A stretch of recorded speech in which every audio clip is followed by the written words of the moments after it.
참된 복의 사람들, 오늘은 애통하는 자의 복에 대해서 하나님의 말씀을 나누도록 하겠습니다. 자, 우리가 어제 팔복의 전체적인 핵심 메시지가 무엇인가에 대해서 하나님 앞에 최고의 복은 무엇인가, 그것은 팔복의 시작과 끝의 말씀을 보니까 바로 하나님이 함께 하시는 그 복이라는 거예요. 여러분, 복의 근원, 복의 주권자, 복의 유일한 수요자가 누구입니까? 하나님입니다. 하나님이 결정하시고 하나님이 주시는 거예요. 그러면 결국 우리의 복은 누구와의 관계에 달려 있을까요? 하나님과의 관계에 달려 있는 것입니다. 여러분, 하나님과 전혀 관계가 없다면 그 사람은 하나님의 복과도 은혜와도 상급과도 전혀 관계가 없어요. 우리가 하나님과 관계가 좋다면 그 사람은 하나님의 복과 모든 은총을 받기에 그만큼 준비되어 있는 사람입니다. 자, 하나님이 함께 하실 때 내 안에 천국이 이루어질 수 있고, 그분이 다스리시고 통치하시는 하나님의 나라가 우리 안에 온전히 세워질 때 비로소 우리가 천국을 소유할 수 있는 거예요. 여러분, 우리가 죽지 않고도 이 땅에서 내가 천국을 소유할 수 있다면 여러분, 이거보다 크고 완벽한 복이 어디에 있겠습니까? 그런데 그 복이 바로 어제 말씀에는 심령이 가난한 자에 있다는 거예요. 자, 오늘 아침 오늘 우리 예수님께서 산상 위에서 주님이 입을 열어서 저와 여러분들에게 이렇게 외칩니다. 복이 있도다. 애통하는 자들이요, 그들이 위로를 받을 것이기 때문이다. 할렐루야. 애통하는 자가 하나님 앞에 복이 있는데 그들에게 하나님이 어떤 복을 주신다고요? 위로의 복을 주신다는 것입니다. 여러분, 눈물의 의미가 있다면 어떤 의미가 있을까요? 우리가 참 어떻게 보면 눈물이 메말라 있는 그런 시대를 우리가 살고 있는데요, 우리가 사람과 사람과의 이 관계, 대화, 교제 가운데서도 눈물을 드러낼 때가 있어요. 만약 여러분이 자녀들이 여러분한테 전화를 했는데 애가 말을 못하고 막 울고 있다면 여러분 어떻게 느끼시겠어요? 아직 말을 하나 시작하지도 않았는데 부모의 마음은 그냥 무너져 버리는 것입니다. 여러분, 세상에 수많은 언어가 있어요. 그런데 이 눈물의 언어가 있다는 사실을 알고 계십니까? 눈물의 의미는 바로 정직함, 진실함, 그리고 그만큼 간절하다는 거예요. 우리가 어떻게 표현할 길이 없어요. 내 마음의 그 진실함과 간절함을 표현할 길이 없을 때 우리가 눈물로 말하고 눈물로 호소할 수 있다는 거 아닙니까? 여러분, 이 세상에 얼마나 수많은 많은 언어들이 있습니까? 그런데요, 하나님이 주신 만국 공통어 중에 하나가 뭔지 아세요? 바로 눈물의 언어라는 겁니다. 그런데 우리가 태어날 때부터 가지고 왔었던 첫 번째 은혜가 여러분 뭔지 아세요? 우리는 울면서 이 세상에 왔단 말이에요. 여러분, 갓 태어난 어린아이가 엄마하고 무엇으로 소통을 합니까? 울면 엄마가 달려온다 이거예요. 이걸 아이는 교육을 안 받았는데 본능적으로 알고 있는 겁니다. 엄마는 아기가 울음소리를 하면 얘가 나를 찾는구나, 나를 원하는구나. 이 눈물로 거의 반 이상을 다 교통을 하고 있다 이 말입니다. 그래서 저는 이렇게 생각합니다. 하나님이 우리에게 원초적으로 주신, 하나님이 우리에게 주신 이 원조적인 언어가 있다면 그게 바로 눈물의 언어라는 것입니다. 여러분, 하나님과 저와 여러분의 관계 속에서 과연 눈물이 없었던 걸까요? 그렇지 않습니다. 하나님을 생각만 하기만 해도, 교회를 바라보기만 해도, 이 강단을 바라보기만 해도 찬송을 불러도 기도를 해도 그 말씀이 다 내 말씀 같아서 우리가 그렇게 눈물로 찬송하고 눈물로 기도하고 눈물로 말씀을 받고 눈물로 하나님을 섬겼던 그 시절, 그때가 저와 여러분에게 없었던 게 아니다 이 말이에요. 그런데 어느 순간부터 우리가 하나님을 향한 그 진실함과 간절함의 눈물이 사라지기 시작했다는 것입니다. 여러분, 하나님은 우리의 눈물을 닦아주시고 우리의 눈물을 보시고 받으시고 우리에게 완전한 위로를 주시는 분입니다. 천국은 어떤 곳인가? 계시록 21장 4절 말씀 같이 읽겠습니다. 모든 눈물을 그 눈에서 닦아주시니 다시는 사망이 없고 애통하는 것이나 곡하는 것이나 아픈 것이 다시 있지 아니하리니 처음 것들이 다 지나갔습니다.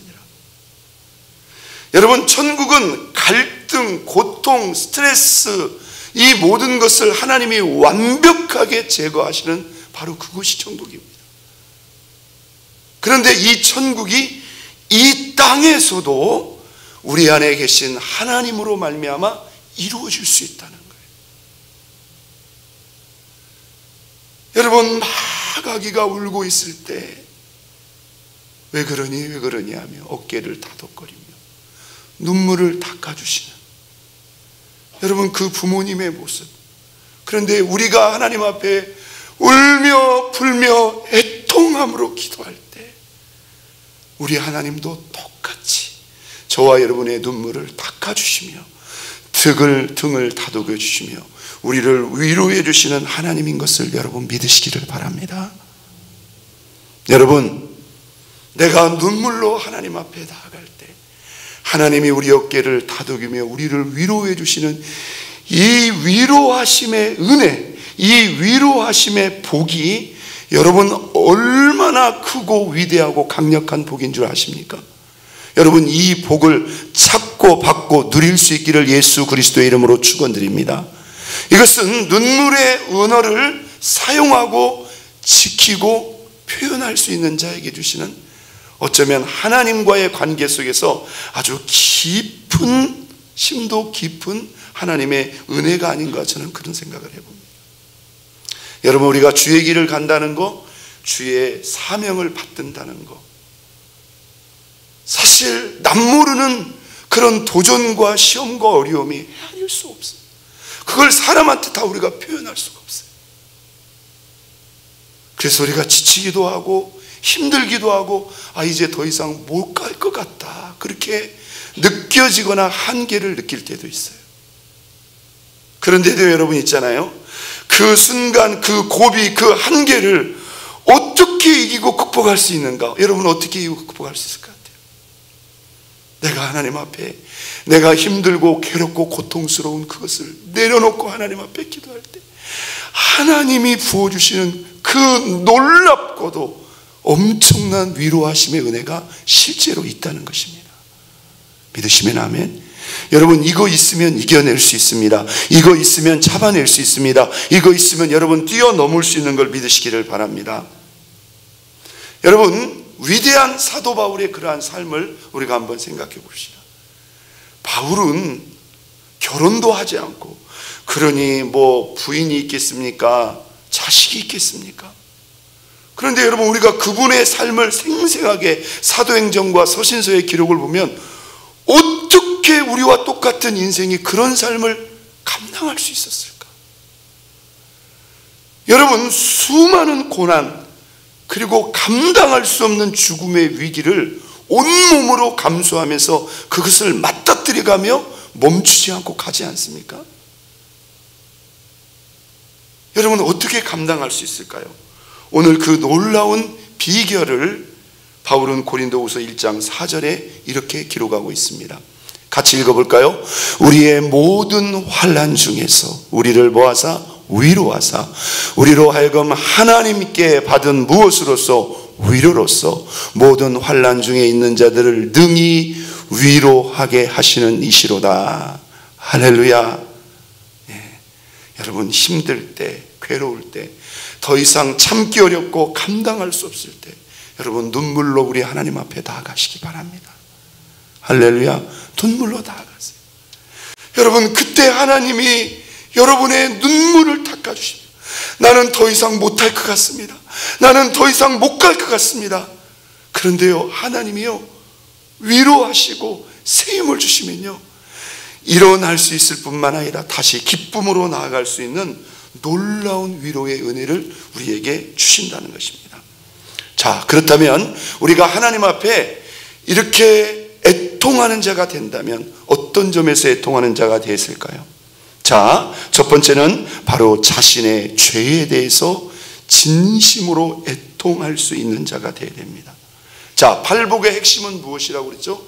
하나님과 관계, 하나님과 항상 함께 할 수 있는 관계입니다. 여러분, 하나님과 우리와의 관계에 있어서 문제가 되거나 장애가 될 수 있는 것이 있다면 무엇일까요? 우리의 부족함이나 우리의 연약함일까요? 우리의 어떤 없음일까요? 여러분, 그건 하나님 앞에 우리가 못 배운 게 문제가 됩니까? 우리가 없는 게 문제가 아닙니까? 지위가 낮은 게 문제가 됩니까? 그건 하나님 앞에 여러분 문제가 있다면 단 하나예요. 뭐가 문제이겠습니까? 네, 크고 작은 죄들 그것 외에는 없는 겁니다.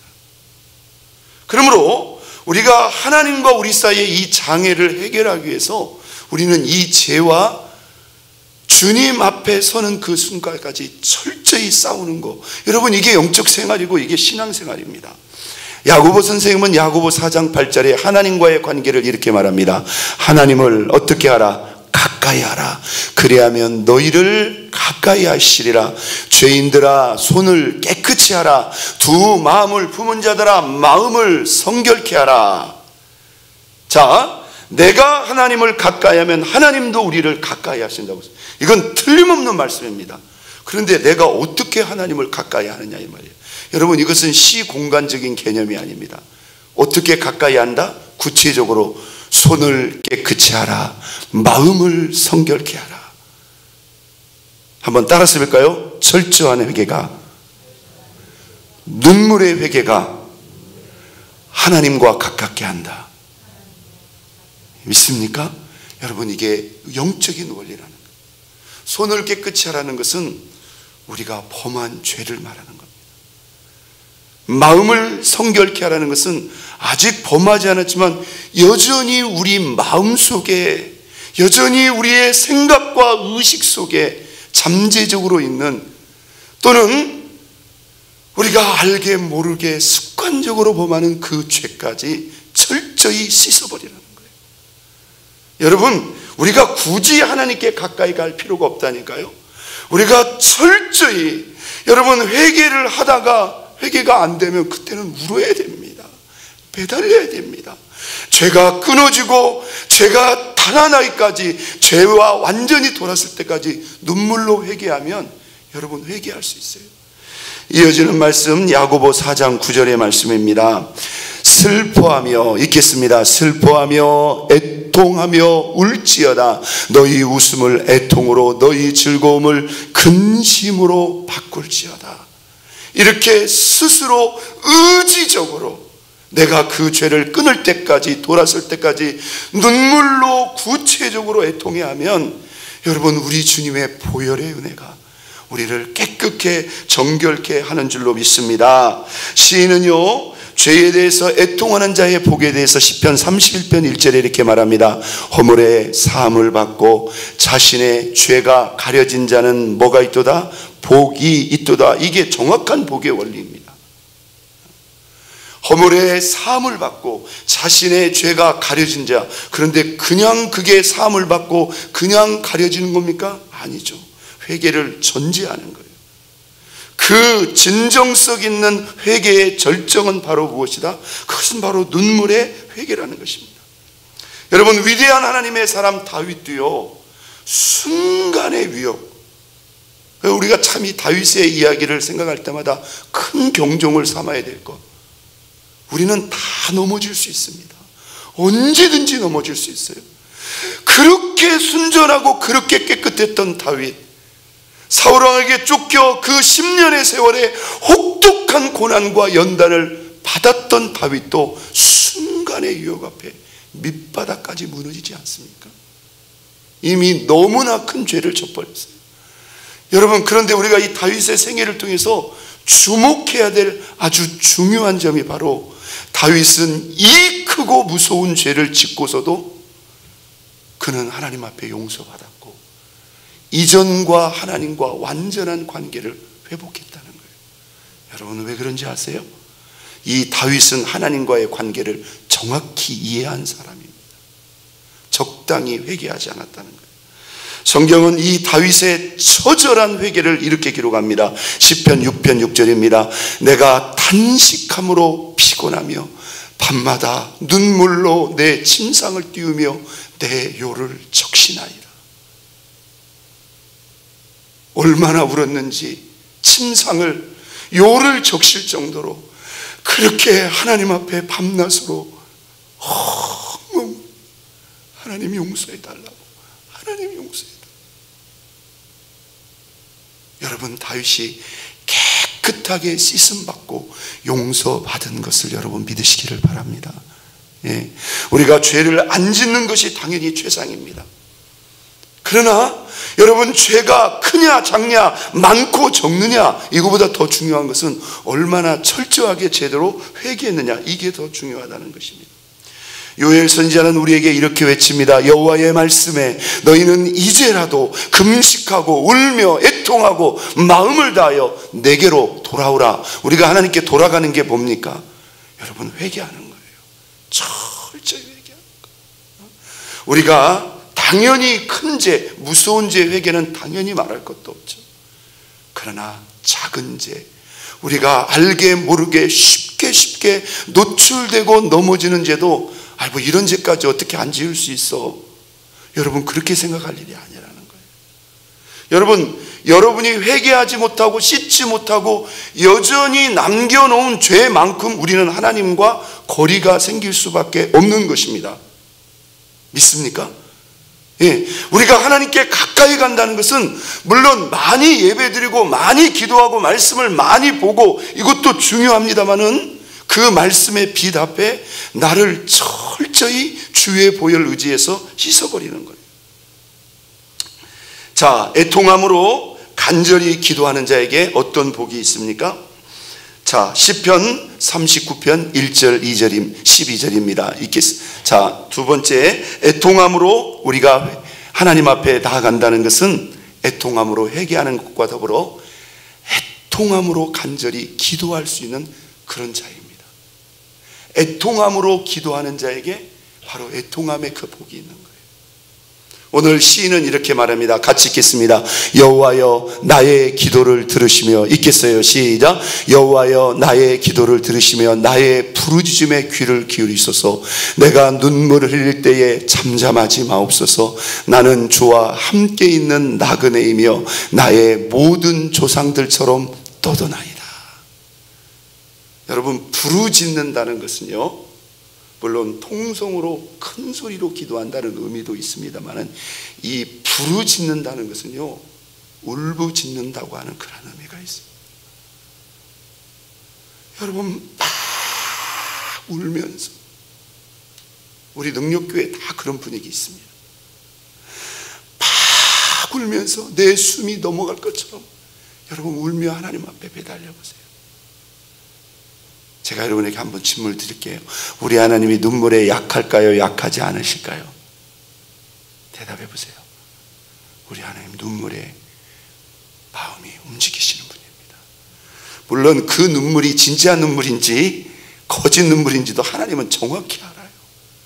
진짜 울어보시란 말이에요. 이어지는 말씀입니다. 시편 116편 8절 같이 읽겠습니다. 주께서 내 영혼을 어디에서 사망에서 내 눈을 어디에서 눈물에서 내 발을 넘어짐에서 건지셨나이다. 시편 126편 5절 큰소리로 읽겠습니다. 눈물을 흘리며 씨를 뿌리는 자는 무엇을 기쁨으로 거두리로다. 여러분, 우리가 이 기도, 우리가 평생 기도하지 않습니까? 여러분, 수많은 기도가 있겠지만 우리가 진심을 담아, 중심을 담아, 정성을 담아 하나님 앞에 올려드릴 수 있는 최고의 기도, 여러분, 이게 눈물의 기도입니다. 여러분, 이 눈물의 씨앗을 하나님 앞에 많이 심을 수 있기를 예수 그리스도의 이름으로 축원드립니다. 우리 예수님이 십자가를 짊어지고 저 골고다 산을 오르면서 그 모습을 보며 애통해하며 우는 그 여인들을 향해서 어떤 말씀을 남기셨습니까? 오늘 이 새벽에도 우리 주님이 저와 여러분에게 주시는 말씀입니다. 예수께서 돌이켜 그들을 향하여 이르시되 예루살렘의 딸들아, 나를 위하여 울지 말고 너희와 너희 자녀를 위하여 울라. 여러분, 주의 음성으로 받을 수 있기를 주의 이름으로 축원드립니다. 너희와 너희, 나를 위해서 울지 말고 너희와 너희 자녀를 위해서 울라. 여러분, 우리가 우리 자녀를 위해서 줄 수 있는 것, 진짜 쌓을 수 있는 최고의 여러분 선물과 유산이 무엇인 줄 압니까? 우리가 우리 평생에 우리 자녀를 위해서 눈물로 올려드린 기도의 내용과 양인 줄로 믿습니다. 여러분, 이 세상에 나만큼, 한번 땄습니다. 나만큼 내 자식을 위해서, 내 새끼를 위해서 나만큼 울 수 있는 사람이 누구인가? 여러분 이상 될 수 있는 사람 없어요. 누가 여러분만큼 여러분 자를 위해서 눈물로 애통함으로 기도할 수 있겠느냐, 이 애통함의 기도의 대표적인 그러한 인물이 있죠. 이사야 38장 3절 말씀, 누구의 이야기입니까? 히스기야, 유다 열왕 가운데 그래도 신실한 왕 중으로 분류되는 히스기야의 생애 가운데 하나님이 이 눈물의 기도에 얼마큼 즉각적으로 강력하게 응답하시는가 같이 읽겠습니다. 여호와여 구하오니 내가 주 앞에서 진실과 전심으로 행하며 주의 목전에서 선하게 행한 것을 기억하옵소서 하고 히스기야가 심히 뭐하니? 통곡하니. 심히 통곡하니. 여러분, 하나님께서 지금 이미 아파서 너무나 괴로워서 신음하고 있는 그 히스기야 왕에게 하나님이 이사야 선지자를 보냅니다. 하나님이 왕을 데려가신다고 하니 왕이여 이제 준비를 하옵소서. 이 말이 무슨 말입니까? 이제 하나님 앞에 갈 준비하라는 거 아니에요? 여러분, 그 말씀을 그냥 받을 수도 있겠죠.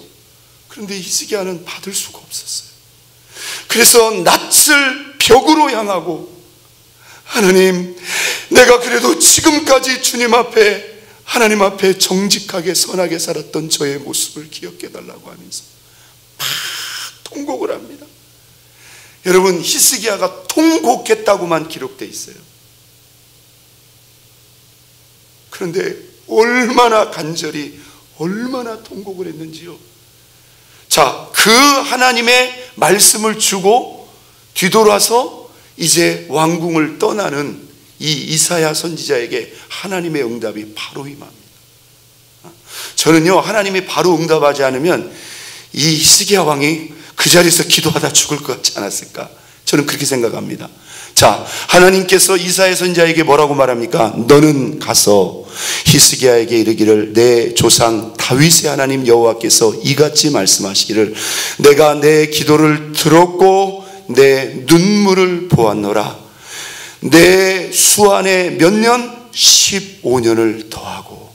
할렐루야. 내가 너의 기도를 들었고 무엇을 보았다?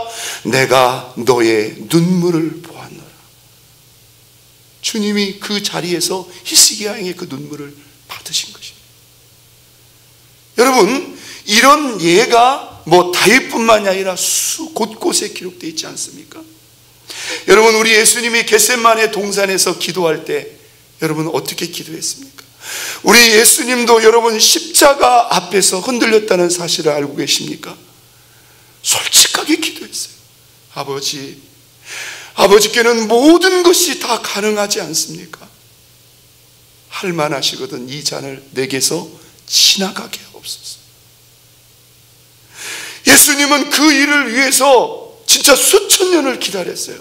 하늘 보좌를 다 내려놓으시고 친히 육신의 몸을 입고 땅에 내려오셔서 33년을 기다렸어요. 3년만 공생애를 마치고 막상 십자가 앞에 섰는데 그 끔찍하고 참혹한 십자가를 감당하려고 하니 우리 예수님도 너무나 부담이 된 거예요. 할만하시거든 이 잔을 지나가길. 여러분, 성경에 보니 예수님이 3번 기도했다고 그랬어요. 의사 누가는 예수님의 기도의 광경을 생생하게 기록했는데 흐르는 땀방울이 뭐가 되기까지? 핏방울이 돼. 그것은 얼마나 힘을 썼을까요? 진짜 죽을 힘을 다해 힘을 쓴 거예요. 그런데 히브리서 기자는 그 예수님의 겟셋마네 동산의 그 절규의 기도를 기록하기를 심한 통곡과 눈물로 간구와 소원을 하나님께 올려드렸다는 거예요. 할렐루야. 그냥 통곡이 아니라 무슨 통곡이요? 심한 통곡과 눈물로 간구와 소원을 올려서 하나님 앞에 들으심을 얻었다는 거예요. 여러분, 예수 그리스도의 이 통곡의 기도, 예수 그리스도의 십자가, 예수 그리스도의 이 눈물의 기도가 우리를 위한 이 구원의 십자가를 받들고 감당하게 하신 것을 여러분 믿으시기를 바랍니다. 여러분, 우리가 너무나 잘 알고 있는 사무엘상 1장 10절의 말씀에 보니 여러분, 한나가 하나님이 닫아버린 이 태를 하나님이 한나에게 다시 열어주시는데 무슨 기도를 통해서? 한나가 괴로워하다가 어떻게 합니까? 그 괴로움을 하나님 앞에 눈물과 통곡으로 쏟아버립니다. 여러분, 이것도 저와 여러분의 선택이에요. 우리가 막 스트레스 받고 괴로워하다가 막 이 사람 주변 사람들을 힘들게 하다 그냥 그걸로 끝나버릴 수도 있어요. 그런데 그 괴로움을 주변 사람이 아니라 하나님 앞에 나와서 눈물로 애통함으로 통곡함으로 하나님 앞에 쏟는 사람이 있다 이 말이에요. 남편 엘가나가 아무리 자기를 챙기고 더 사랑해 준다고도 이게 해결이 안 되는 거예요. 여러분, 결국 한나가 어떻게 합니까? 통곡함으로 눈물을 쏟습니다. 여러분, 하나님이 그 통곡의 기도를 받으시고 한나의 소원대로 자식을 주지 않습니까? 그런데 여러분, 이 자식이, 이 아들이 그냥 아들이 아니었다는 거예요. 왜 하나님이 일부러 태의 문을 닫고 이 한나에게 통곡의 애통의 이 눈물의 기도를 들으셨는가? 그냥 아들이 아니라 사사시대의 말기 어둡고 흑암처럼 캄캄했던 그 영적 혼란과 어두움의 시대에 그 시대와 민족을 구원할 민족의 영적 지도자를 이 한 아들을 주시기 위해서 여러분 이 눈물과 통곡의 기도를 올려드리게 하신 것을 여러분 믿으시기를 바랍니다. 여러분, 쉽게 기도해서 그냥 큰 응답을 여러분들 기대하신다면 그건 앞뒤가 안 맞는 이야기예요. 기도의 양과 깊이는 분명한 차이가 있습니다.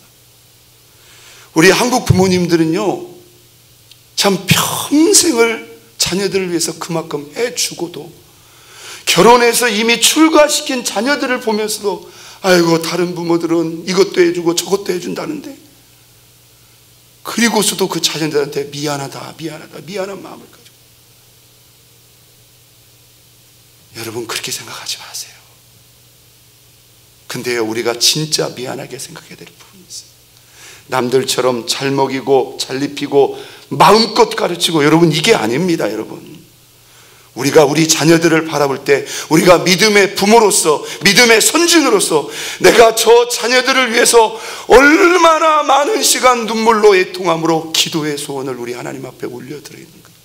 여러분 이 기도의 통장에 여러분의 자녀와 자손들을 위한 여러분 이 눈물과 통곡의 기도가 가득 쌓이고 채워질 수 있기를 예수 그리스도의 이름으로 축원드립니다. 여러분이 이미 그런 기도의 기도를 올려드렸습니까? 여러분 걱정하지 마십시오.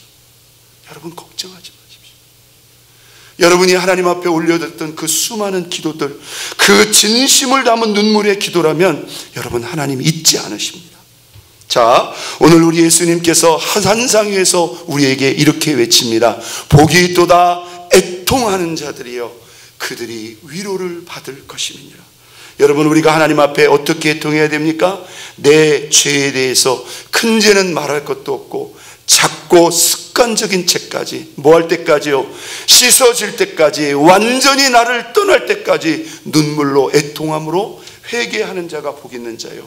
하나님 앞에 기도할 때, 우리가 눈물로 통곡함으로 기도할 때, 여러분, 바로 그들이 하나님을 만날 수 있고 하나님이 진정한 그러한 위로함에 복을 주시기에 바로 그들이 복 있는 자인 줄로 믿습니다.